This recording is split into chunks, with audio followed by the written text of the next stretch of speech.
అతి పెద్ద స్కామ్ జరిగినట్లుగా సుప్రీంకోర్టు బెంచ్ చెప్తా ఉంది.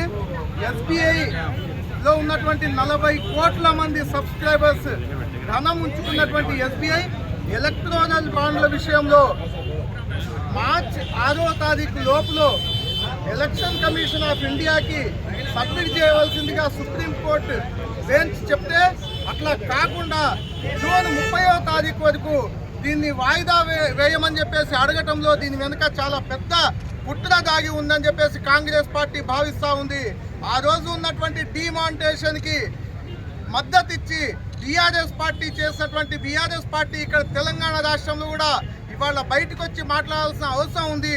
బీఆర్ఎస్ పార్టీ ప్రజల పక్షాన కాకుండా కాంగ్రెస్ పార్టీనే టార్గెట్ చేసి మాట్లాడటం అనేది చాలా విడ్డూరంగా ఉంది.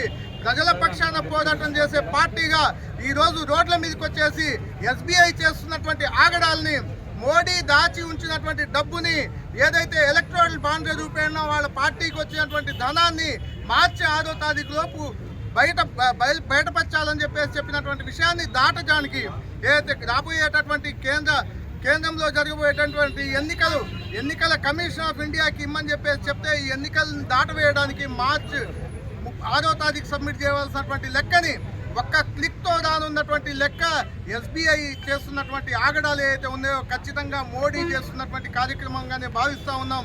బిఫోర్ ఎలక్షన్ ఏదైతే ఎన్నికలు ఉన్నాయో పార్లమెంట్ ఎన్నికల కంటే ముందే వీటిని బహిర్గతం చేయాల్సినటువంటి అవసరం ఎంతైనా ఉంది.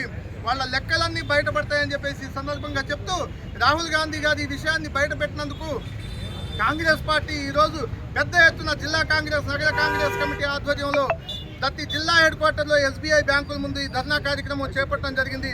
ఖచ్చితంగా ఎలక్షన్ నోటిఫికేషన్ రాకముందే ఎస్బీఐ దీన్ని నిజాల్ని బయటపెట్టాలి.